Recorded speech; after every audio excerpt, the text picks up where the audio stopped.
I'm a hustler, baby.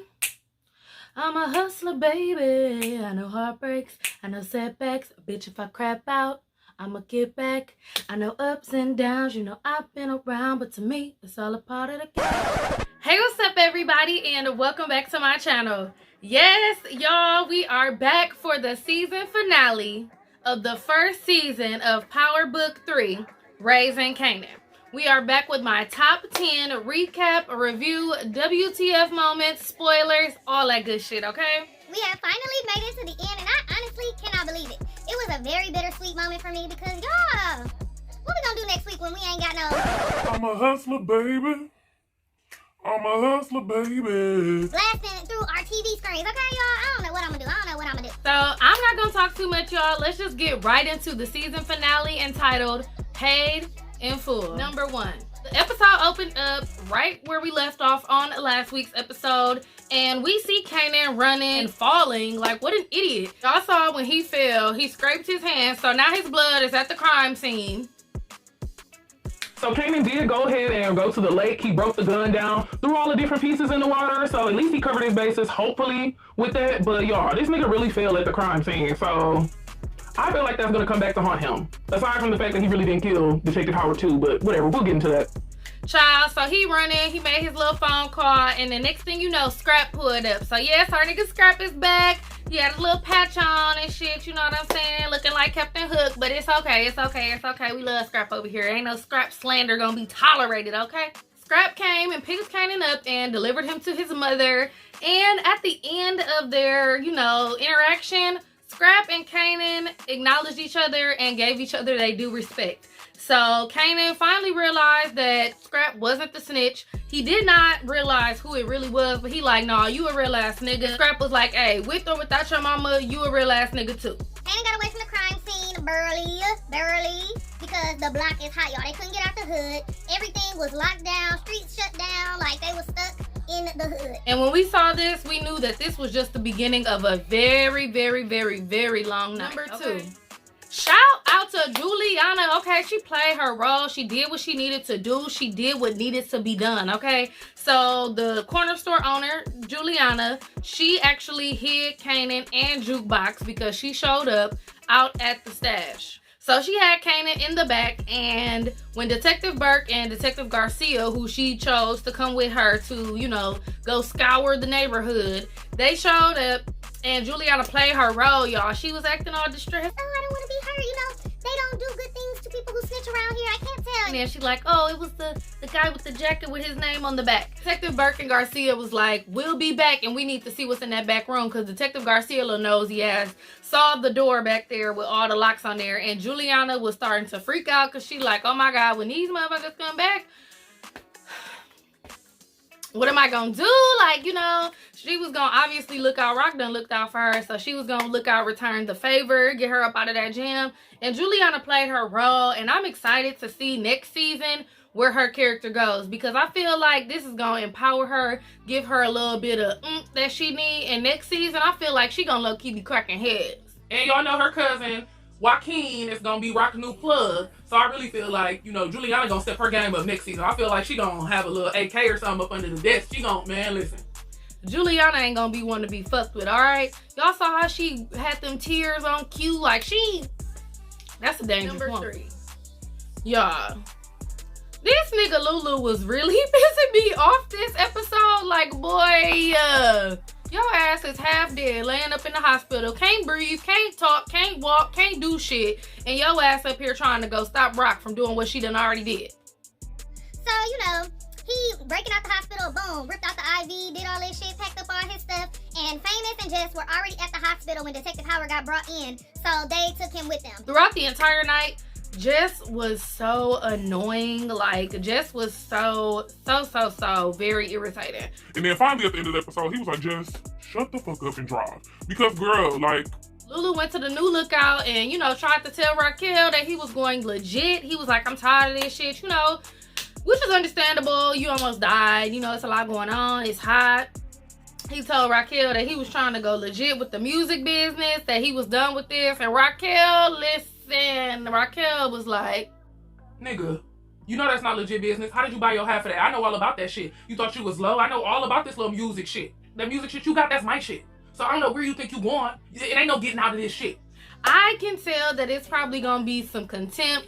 And Lulu damn near, man, I said this earlier in the season, but I really hope that Lulu really don't end up flipping on Rock, because he do want to go legit, and Unique is acknowledging his musical talents and all that stuff. Meanwhile, his own family calling him a fake ass Quincy Jones and all that shit, and telling him that shit is irrelevant to them and all that stuff. So, you know, Lulu been wanting to get out this shit, he said, ever since Raquel made him kill D-Wiz, but he just, you know, ain't saying nothing. But I definitely see Lulu, Rock, and Marvin all splitting up next season and having their own little shit going on and being rivals against each other. I definitely can foresee that. I ain't gonna lie though, Rock had me a little shook when she was snapping on Lulu ass, because I was like, girl, I hope you don't kill this nigga for trying to get up out the game. Like, she was for real. She was about it for her. Marvin breaking up into Unique's crib. First of all, that crib looked vaguely familiar. Did it not kind of look like the lobby of the same place where Ghost and Tasha live in Regular Power? Because it kind of gave me that same type of vibe with the penthouse suite and all that. You know what I'm saying? They was living real lavish up in there. But anyway, Marvin tried to fake like somebody reported a gas leak. Now, Marvin finessed the front desk dude. How he did, because Marvin's face was all fucked up, burnt up, scratched up, cut up. Like, I would not believe him, but the dude just didn't want to be held accountable if some shit went wrong. He like, oh, just sign this paper and I'm going about my way. Play this little stupid ass. And he got to plant the jacket back into Unique's closet. Luckily, Marvin got out of there just in the nick of time. But as he was leaving out, Unique and his girl was coming back in, and Unique did see the door to the stairs closed. At least Marvin was useful and good for something this episode, because y'all, he was worthless for the rest of it. He was just completely worthless, like he typically is, but whatever.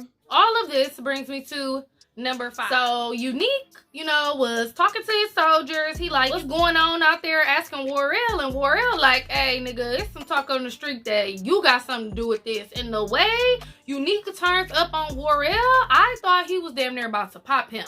Unique was like, I'll never kill no cop. Like, I'm looking out for these cops more than these cops looking out for themselves. Like, don't get it twisted. Like, I'm the last nigga in the hood that want to see a nigga on the police force get dropped. Believe that. So that's when Unique started to put together in his head that Rock was setting him up. Him and his girl went out on a date night. They came back to the house, seen the door, you know, closing to the stairs when Marvin was dipping out. And Unique opened up the closet and the coat is hanging there. He took the coat out the closet, and the way he looked at his girl, y'all, he was like, oh, tricky ass bitch or sneaky ass bitch or something like that, y'all. And was it just me, or did it seem like he thought that she set him up? Because I know Unique probably like, how in the fuck niggas get in my crib? Anyway, right at that very moment is when the police bust in and arrested his ass right when he got the damn coat in his hand. So y'all, I don't know how that nigga gonna talk his way out of there, but I am so happy that Joey Badass did not die on this episode, because I do not know what I would do without his fine ass on this show. Y'all, Joey Badass is killing this. And he even said on his Instagram page that this is his favorite role that he's played to date. And I can believe that, because he is putting his all into this. I believe him. I am convinced he definitely needs an award for this, because Joey, baby, I'm so. Number 6. So it definitely seemed like Detective Burke is starting to put some clues together, and she's really trying to get to the bottom of this. She already knew that something was going on with Juke and Kanan and the whole Thomas family, but she definitely ran up on Juke. She was the first person that she ran up on and started questioning her, threw her up against the gate. They was searching all her stuff, and Juke was being real slick with her. So Detective Burke was like, yeah, how did you know that Unique was planning something? Why did you come give me that tip? What was that about? And Juke was real snarky with her and was like, yo, I don't got nothing to tell you. You know what I'm saying? And she was like, I'll protect you. And Juke looking at her like, bitch, quit playing with me. So she did let Juke leave. She let her go, but we know that's not the last that Detective Burke is going to fuck with Jukebox. And throughout this episode, we were also introduced to the new captain. We got a new black captain, y'all. And he came in and was like, yeah, the last captain clearly didn't know what the hell he was doing. He was not watching out. And it's obvious that y'all need a little bit more discipline down here. So, I'm here to drop the hammer. And you know that they set that up for next season. So clearly, he's gonna raise hell. Don't think it's sweet. Don't think it's sweet. Because this nigga This nigga is about that action. You can tell he is about that action. So I'm excited to see how he's going to be a new antagonist. Number 7. So the police were obviously scouring the entire hood, literally rounding up every black person that was outside. They didn't care. Talk about some, I don't care if they from out of town, and stopping at the Burger King restroom. Round their ass up. And they was also checking every project apartment, y'all. Every single one. In the projects that rocking them got they, 7th and 8th floor. So they little drop shoot idea actually worked. So when the police came in, they checked floor to floor. And once they checked the 7th floor, Rockingham got word like, okay, they clear down here. And they started throwing all of the product from the 8th floor where they stash everything down into the 7th floor. So y'all, I ain't even gonna lie, that was irritating as hell when they was throwing the packages down the chute. Like they was throwing them all so like, 1, 2, like I'm gonna need for y'all to have a little bit more sense of urgency. And it was like y'all still had all the shit in boxes and stuff. Like why y'all ain't had this stuff already prepped? Like it was just beyond me. Like y'all was acting like y'all wanted to get caught. And then not only that, like, they had dinner and everything up there, so they was trying to make it seem like they was just chilling and stuff. Mariah got that big ass robe on over her regular clothes, whole face beat, hair done, looking real good, looking stupid as hell with that big ass robe on, and the police like, yeah, alright, bitch. Something fishy going on here. Cause he sure asked her, like, didn't y'all just move in here? And she like, oh yeah, officer, we sure did. But it wasn't nothing they could do. They didn't find shit. So they drop shoot actually worked. All they little construction, but I don't foresee that shit working too long. And I see that coming and backfiring on them some way, somehow. Number 8. So y'all, this is why I said Marvin was only good for what he was good for this episode. So Marvin was supposed to go pick up Kanan from the corner store and deliver him out of town. Which was kind of confusing to me because they were saying he was supposed to be going to go be with his grandmother. But his grandma was at church all night with Raquel. And then, yeah, like, I was just confused. Like, I was totally confused. In the episode, you seen him crossing into the state line of Maryland. And it's like, if his grandma lived in Maryland, why was she at church at the same? Y'all, whatever. Okay, unless it's Death Call Mama supposedly, because I'm confused. Anyway, Marvin ass was supposed to come and pick Kanan up, take him out of town, but he, I don't know, for some reason decided to go down the pathway where the police had it blocked off like a dummy, and then was gonna try to turn around, and they like, nah, we about to run everybody plates, we about to run everybody license, all that shit, hold tight. Marvin's face was all fucked up, so they automatically was like, sir, it looks like something is not right. They gonna run his ID, and guess who got a fresh warrant out for drug distribution? This bitch Tony done got him. So like I said last episode, Raquel not telling Marvin that this bitch Tony was after him was gonna come back to bite him in the ass. And boy was I right. So they, made a whole ass scene embarrassing Marvin. Get out of the car, got it, they guns on them, all type of shit. So Marvin gets arrested. He up there trying to figure out who the confidential informant is, and they're like, oh, it wouldn't be a confidential informant if I told you, now would it? And y'all are not protecting y'all informants, because why is Marvin being brought into the station and Tony is being escorted out? Marvin went ham on her, talking all kind of crazy to her. But y'all, that is definitely not a good thing, because y'all already know, soon as Marvin get a phone call, I'm anxious to see what's about to happen to Tony next season, because she gonna end up being the next motherfucker that get put in the microwave. And all of this brings me to number 9. Raquel is back cool with Symphony. I don't even know why Symphony be putting up with her. Okay, so y'all, let me first say this. I'm gonna go ahead and let go of my theory. After a whole season of being convinced that Symphony was the police, I'm gonna go ahead and say that he's not. Okay, I'm just go ahead and say this, and I feel like as soon as I say this, he gonna do some police ass shit next season. But y'all, he ain't the police. He's just a good guy, a nice guy. He's just a love interest. We have to, get a relationship out of our main character. You know what I'm saying? So Symphony ain't the police. But I will say this, Symphony is a dumbass, because the boy, Raquel must got that $1 million ooh, ooh, ooh. You got that $1 million ooh. Because the way she be going in on this man, and he just be showing up for her. The way she went in on him last episode, and the way he just so quickly showed up for her once they couldn't get a hold of Marvin and took Kanan out of town to Maryland. Y'all, Symphony a real one. And if Symphony the police, I swear to God, Symphony to the police, nigga, I swear to God. Symphony, you, bro, I'm gonna be heartbroken if I find out this nigga the police. Cause now I'm on your team, and if you, bro. But yes, I was glad that, you know, he got to make his comeback. I was glad that they didn't end off the season completely, you know, at 10. Y'all. So at the end of the episode, we see Raquel looking like the devil in her red dress, just looking over the city that she is burnt to ashes. Everything is going to chaos. Gave me real Joker vibes. Like, she just watching the chaos ensue, and she just got her little smirk just looking. You know what I'm saying? I don't know, but I wouldn't want to be the person that gotta tell Rock that this nigga Detective Howard is not dead.